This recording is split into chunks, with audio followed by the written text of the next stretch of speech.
when you do the right things and you stay true to the integrity of your company and looking after your team members and doing what's best for them, I'm just one of those people that thinks that profitability and business success comes. Maybe that's naive of me to think. Maybe that's me just buying into the whole karma philosophy, but it seems to work. Welcome to the Weekly Leadership Experience, a place for leaders to get inspired, be challenged, and grow. I am your host, Rashad Oberlander. Let's get started.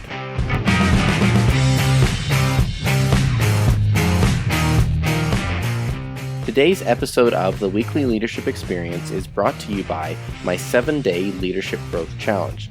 It's a free challenge that I've created, and it's delivered by email over the course of 7 days. I've created 7 compelling questions to challenge various aspects of your leadership, the way you lead, and why you lead.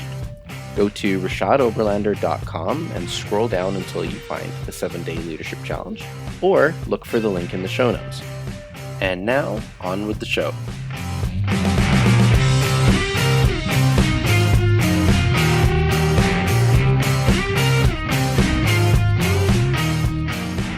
Hello, leaders, and welcome to this week's show. Today, I am joined by Charlie Bales, founder and CEO at CB Supplements, VP of Distribution and Logistics, as well as VP of Human Resources for ABC Fine Wine and Spirits. ABC Fine Wine and Spirits is a family business with 4 generations of success over the course of more than 80 years. Charlie joins me today to talk about how he and the company have been able to maintain a people-first focus even through the midst of the COVID-19 pandemic, and what is the mindset that is required to do so. Charlie, welcome to the show. Thanks for having me, Rashad. I appreciate it. Oh, man, it's my pleasure to have you. I really appreciate you being here and spending the time with me. Looking forward to it. So in your introduction, I mentioned, you're part of the family business. It's been around for a long time, around since 1936. Tell us, how did you get involved and what is it like being part of the family business? Yeah, it's something that has always been a part of my upbringing. Really, it was never pushed upon me, like joining the family business. That is, I would say that there was certainly encouragement, but it was never like, hey, you're gonna do this, and like you have no choice. So. A lot of credit goes to my dad and grandfather and just some of the older generations that, they just kind of let people who want to be in the business be in the business. It's certainly, but again, like I said, it's certainly encouraged. And once you're in the business, you do have a duty and an obligation to protect the family asset. And because there's a lot of families that are living off the success of the company. So really, I got involved at a really young age. I mean, I was the kid, taking a putter out of my dad's office and putting golf balls down the carpet hallways when I was like 5. But I was actually working for the business in the summers when I was in high school. I would work in the warehouse. And then once I was of age, or at least close enough to it, I could work in the retail stores in the summers of college. Yeah. Well, I mean, it's got to be nice to grow up around family and around the family business and kind of a cool experience. Now, of course, a lot has changed since the 1930s, but what have you noticed the most over the last 10 years since you've been with the business? Well, social media has changed everything. It's just this hyper connectivity that we all share, and just the fast pace of the internet and change, and really what some of what COVID's done is just sped up what a lot of companies were already working on, which was home delivery and just meeting the customer where they wanted to be. And we're doing more volume in less stores. It's just like when I started, and officially, about 2010, let's call it, we had almost 150 stores. We're down to 123 now. Which has been intentional because we've been closing smaller stores and opening up bigger stores so that we can have more products to offer the guests, bigger selection. We have more amenities to offer our team members in a bigger store. It's a better working environment. There's just so much more that we can do to help the team member and the guest. And that's really been a focus over the past 10 years. And then as this, I don't know what to call it, but just the modernization of delivery over the past few years, and how you either get there or you don't. And we were very fortunate to get there quickly, and something we were already working on. But that's the biggest I've seen. Some of the biggest changes: smaller stores becoming bigger stores, the number of stores decreasing, but the volume going up, better amenities for the team members and our guests, and then just this monster of delivery that is apparent now. Mm-hmm. And that's a huge, huge challenge a lot of companies have had to face. So it's neat that you've been able to get there so quickly despite the challenges. Just touching quickly on, ABC as a company has had some incredible success over the past 85 years. What do you suppose has been the key ingredient in that? A privately held company that's allowed to do things that a public company just can't. We don't live quarter to quarter. We've got we're set up very similar to a public company in that we do have an outside board of investors, and we've got family members on our board as well. There's two families that own the company, so you've got a couple of family members from each family, and then an outside board that really controls the direction of the board.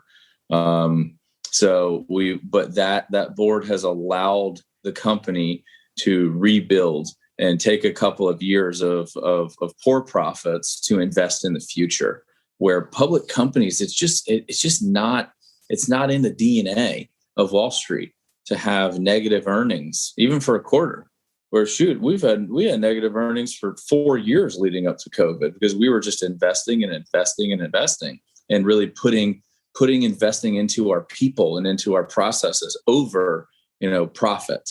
And that's just something that is extremely difficult to convince a board of directors that is really just stockholders that bought, stock of the company that's publicly traded. I don't want to say they don't care, because I'm putting words into the mouths of a company that I don't know what the culture is. So I can only speak for us, but just the most simple answer, to your question is, we have the ability to invest in our people and put our people first, instead of, the almighty dollar of Wall Street. And that's something that allows us as a company to do things that other companies can't. Yeah. I mean, it is definitely true. I mean, when you're privately held, you got certain freedoms, I guess, that you don't have when you're answering to, a stockholder and the board of directors in that same way. Now, that kind of comes to the crux of the conversation, as you pointed out, about putting people over profit and investing in your people, which I'd like to come back to in just a moment. But before I ask you more about your people focus, what did you find most challenging at the start of the COVID-19 pandemic? Really just the uncertainty and the unknown. We're a company that likes to have like a 3 or a 4 or even a 5-year strategic vision and a set of strategic goals. I think that's another offshoot of COVID, that looking 5 years in the future, good luck. I mean, good luck trying to predict the future that far out. We're really just looking 1, 2, maybe 3 years. But we were able to have that vision, prior to COVID, and then when it hit, it's like, what does tomorrow look like? So that was really the hardest part. That we're a company that likes a lot of certainty and likes to plan, and you just couldn't really do that in the beginning. We were all just living day to day, and just, all right, what's going to change? What do we need to do now?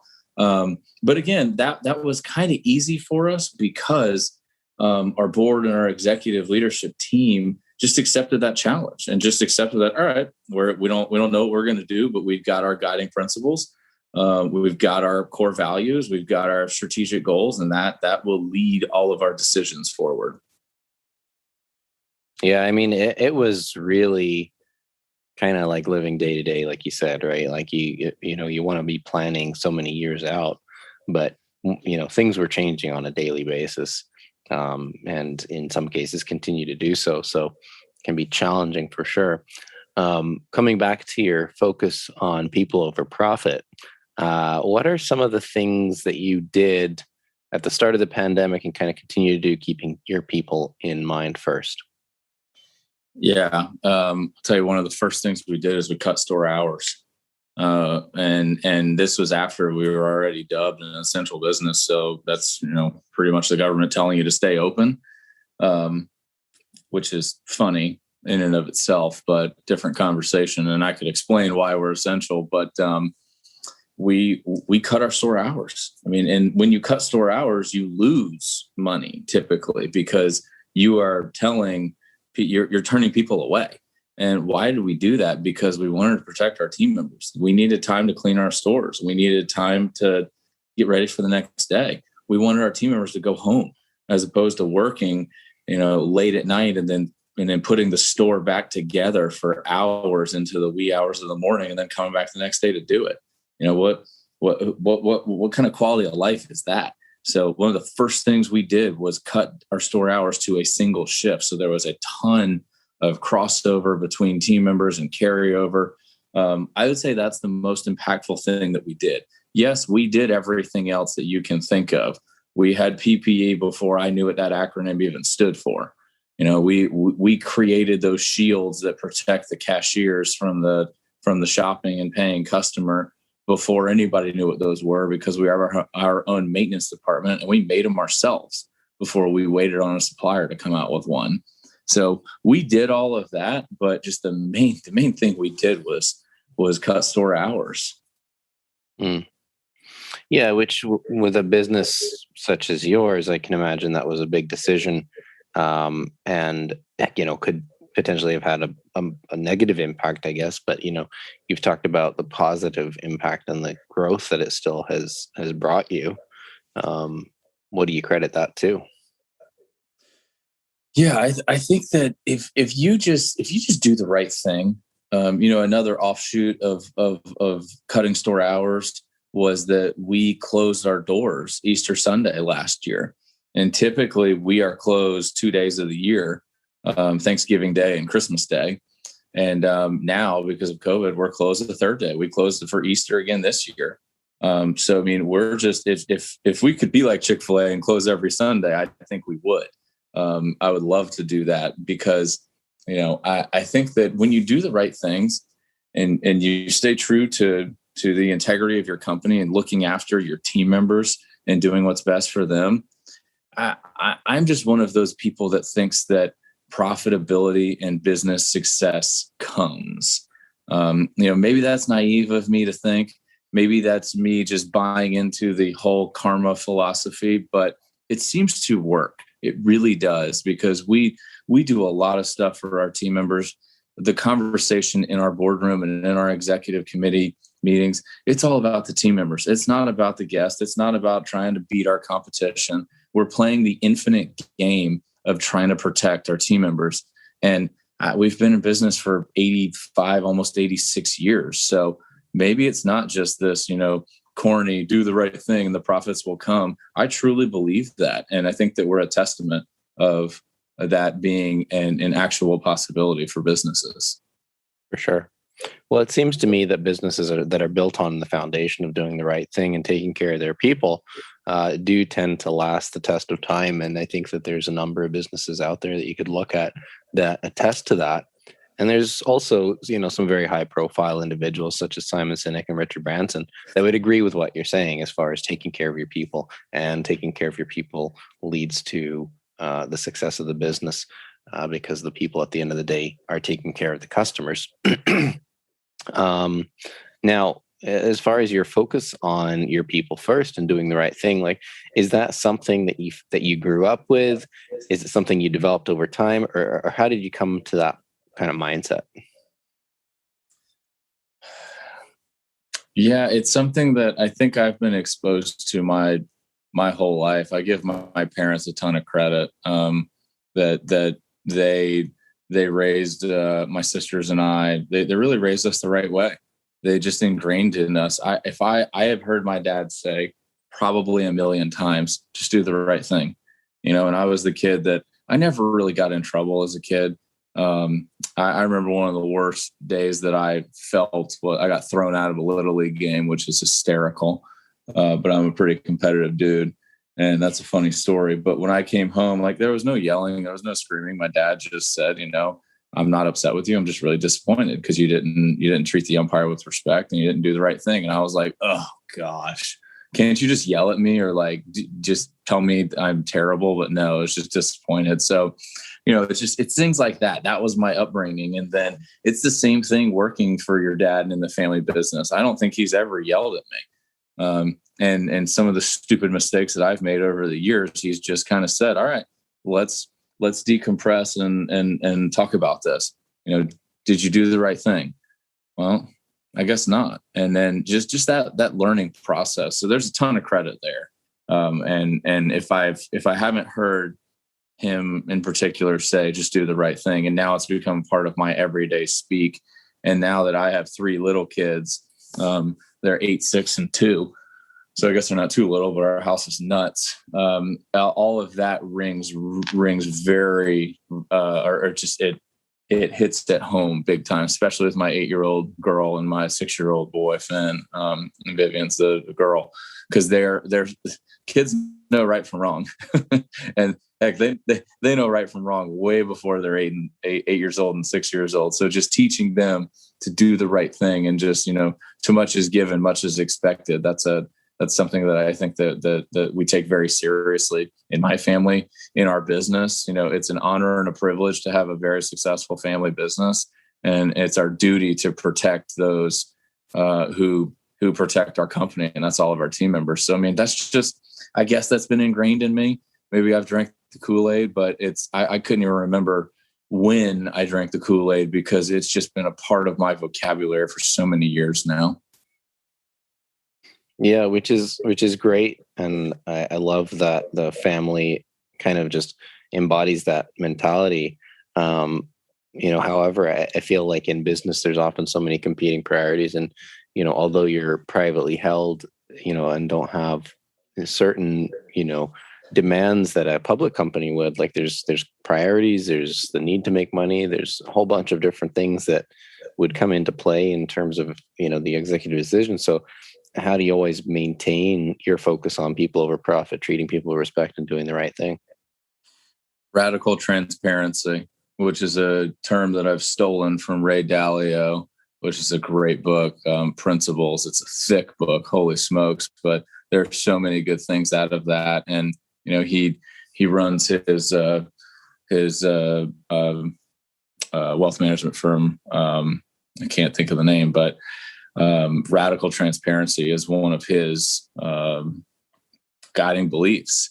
And it's certainly one at ABC too, one that has come a long way in the past 5-10 years, is that, if we have to make that tough decision, if we have to let somebody go or close a store or just make an unpopular decision, and one that somebody could look at and go, well, you're just full of it. You're not taking care of your people. Once we explain the details behind it, I've not once in my career been challenged past that, because I think that people understand that business has to make money in order to keep the doors open, and that not every day is rainbows and unicorns, and there are going to be hard decisions. That's why management is hard. However, when you are just radically transparent with your team and you explain to them, here's why we have to do it, here's the numbers. If you were in my seat, what would you do? And we asked that question. We asked that question to a lot of frontline team members. That, hey, here's the way we see it. Before we make this, life-changing decision, what do you think? So I think there's a right way and a wrong way to do that. There's a lot of decisions made in boardrooms that have never made it to the front lines. The decision has made it, but the reasoning behind the decision has never made it. And people tend to make up their own, assumptions once that happens. And we try to do everything we can. If somebody wants to know the answer to something, walk into my office and I'm going to tell you, or I'm going to come to your store and tell you. And, that's just something that we value as a culture, that is that, radical transparency. So that way people can, we want to live a day in their shoes and we want them to live a day in ours, because there's really no difference. We're all working for the same company and trying to take care of each other. Yeah, wow. Radical transparency. That's a really powerful thought. And I think a lot of people should kind of hang on to that one. Um, Kind of looking at this experience of the last kind of 15 months or so since early last year to now, the COVID pandemic, focusing on people over profit, like what have been the key one or two lessons that this experience has taught you?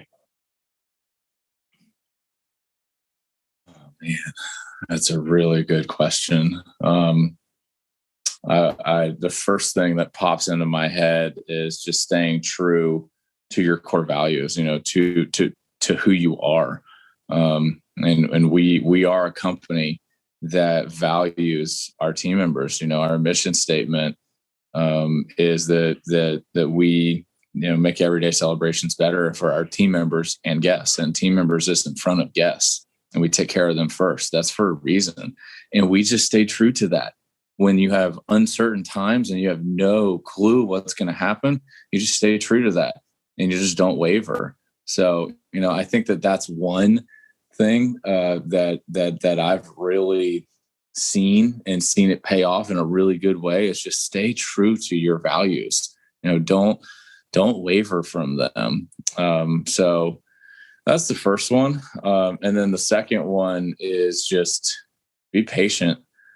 Something that my dad's probably told me 1,000 times, just be patient. And things are going to be okay for the most part. As long as we do what's right, we stick together, we look out for each other, things usually tend out to be okay. Of course there's going to be some horrible things that happen. And COVID certainly hit our family, our ABC family, super hard as well. And it's not been fun a lot of some of those days, but we just stay patient, look for the positive in things, stay true to our values, and it's worked out for us for the most part. I try to even implement those two things that I've said, the two biggest lessons, staying true to the values and just being patient, into my personal life too. I mean, raising kids in the middle of a pandemic is absolutely insane. But if like I said, we just stay true to who we are, just trying to do the right thing, and just being patient, things have been really good. Just looking back on it, I wish I would have felt that way, 12 months ago. But looking back at hindsight's always 2020. So definitely two good values on that. Yeah, definitely. I love that you have the, like, I learned this and it's applying to the rest of my life kind of story too, which is really cool. I love that whole idea, and that we can learn something about life or business from different circumstances. So appreciate that. If there was going to be one thing you want people to remember, Charlie, about people over profit, what would that be?